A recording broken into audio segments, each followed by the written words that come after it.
Here we go again, guys. As I said, just a quick breather. I actually, in the end, hit up a short quickly just to post, as I hadn't done for a while. So I'm going to quickly get the rest of these legs painted for this short, sharp video so that we have completed at least the main job I was planning on doing. So this one may not take me too long. I'm going to actually have to bring this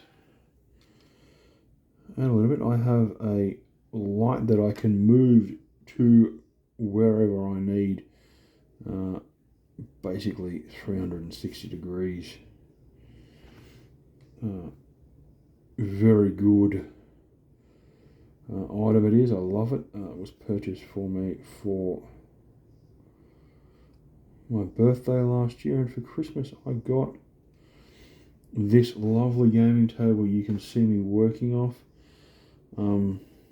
which, you know, I've just recently cleaned up finally again, instead of being super duper lazy and just shifting everything around and acting like it didn't need to be cleaned up when it seriously needed a good clean.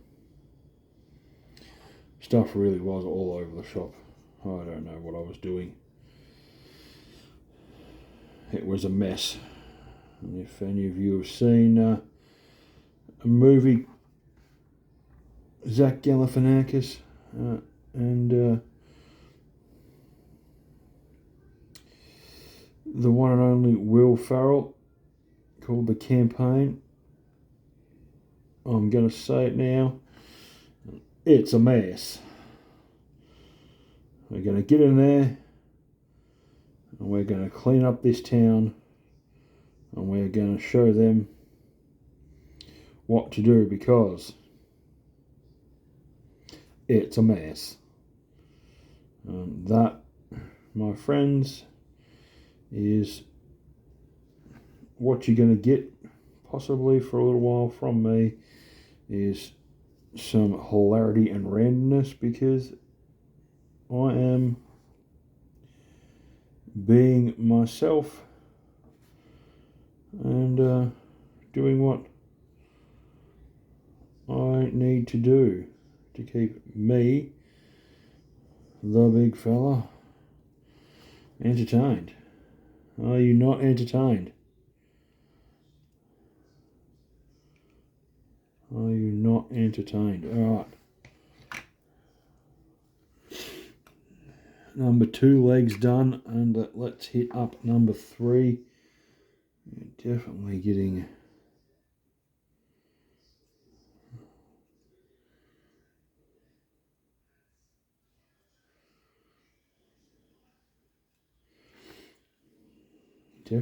to this rather quickly, which was the point. I was going to do a different video. I was actually going to let my phone charge a little bit more before I went on to the next video, and then I realised that, oh crap, I was looking at starting the next one and wasn't quite where I wanted to be, so I'm recording in a weird way.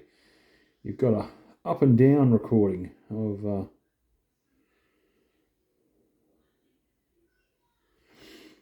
up and down view of Red Blur Gaming and all of my setup. So, don't know if I've mentioned it before, but the folks over at My Miniature Scenery, who made the storage shelves that I have on my desk holding my paints and paintbrushes. So definitely head over to My Miniature Scenery for laser cut MDF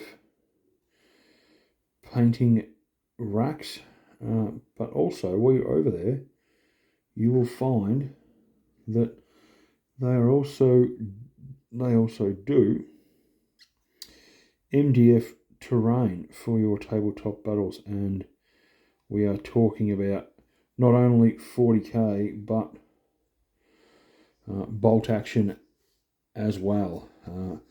There's fantasy, there is villages, there is what looks like a Millennium Falcon that has been destroyed. The people over there do an amazing job. So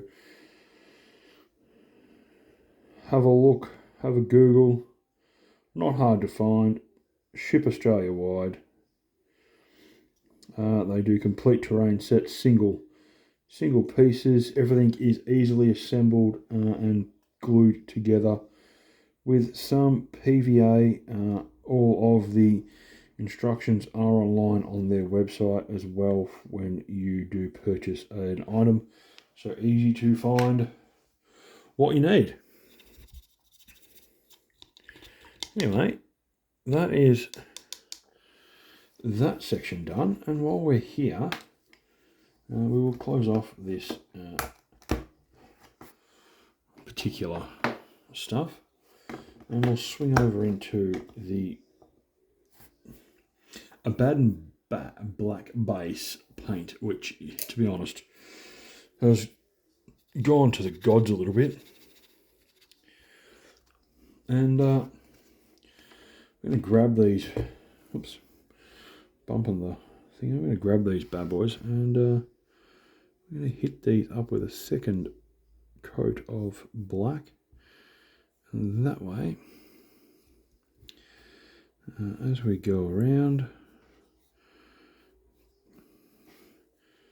we can fix up, there's a lot on that paintbrush there for a second, fix up any issues, any areas where it wasn't quite dark enough, and we'll just lay them down head first. You haven't even got any on you. I probably should actually move to painting you now. That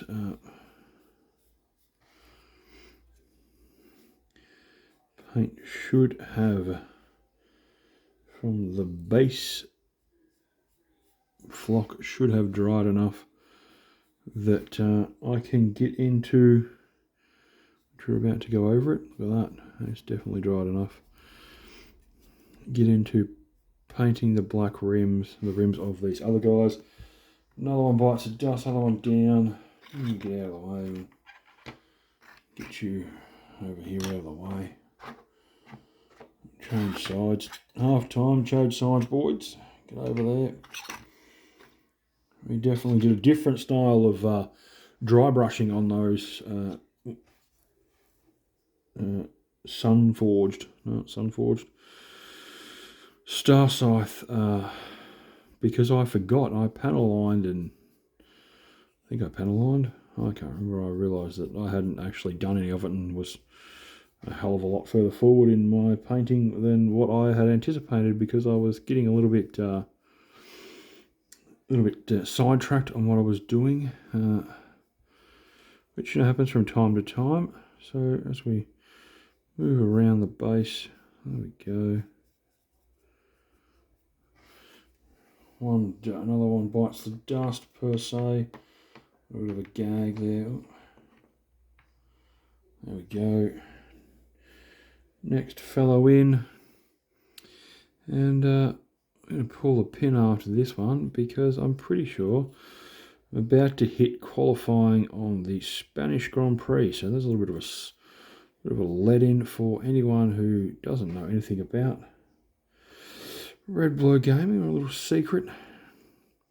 While I do love painting and playing Warhammer, I am an avid Formula 1 watcher. No point even painting your base. You've got no snow on there, so I can probably, as I said, leave that one for the time being. Close off the, just cleaning the, nothing sus, just cleaning this brush over here, even though it sounds super sus. Getting the black out of the brush, just trying to keep it somewhat clean, because a lot of these brushes are cheap and dyed slightly, which, you know, all brushes do.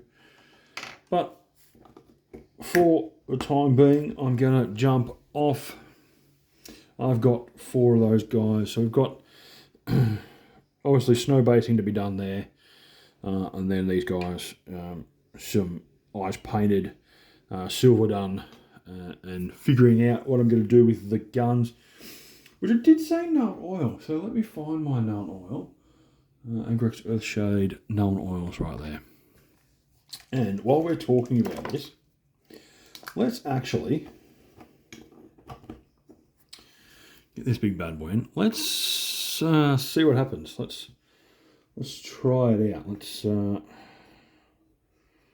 What is going to happen when I run, apart from it splattering all over the desk, because, you know, that's what happens when you start pushing paint on stuff.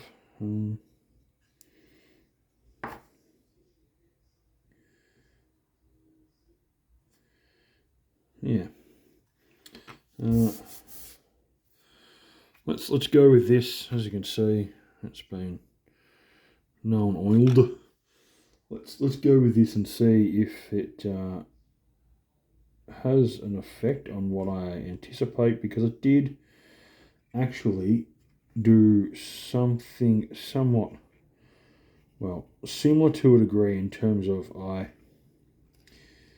painted all of the drones with known oil before I went in and painted the exterior rim of the drone black.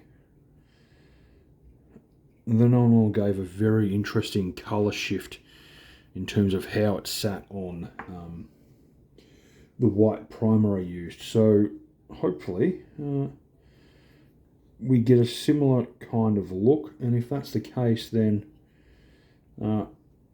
coming in with a silver dry brush afterwards may actually give me exactly what I'm looking for in terms of difference of colour and texture and whatnot on the gun. So there we go, 3 guys, known oil on their guns. Yeah, we'll see what happens, and we're actually going to let that all dry for 5, 10, 15 minutes, check on the Formula 1, and yeah, go from there. So right now, guys, peace out. Thank you very much.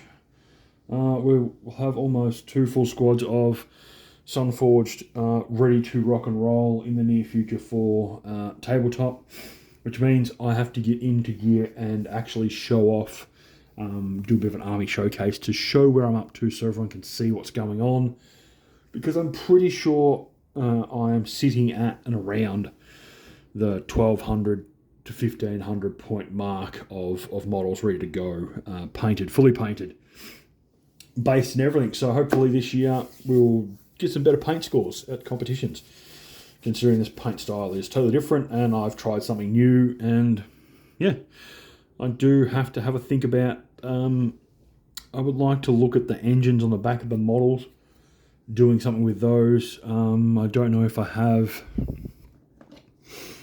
a blue that I would be happy to get the right kind of glow out of, unless I went in with, excuse me, a silver, which I do have silver. I do have Stormhost silver. I could poke that in there and then paint over it with a blue, maybe. Or I just whack. Yeah, I don't know. Engine colour is an interesting one. I want to do something to make it look like the jets are running, so I'm going to figure that out. But yeah, anyway, that's all from me. Peace out. Bye for now.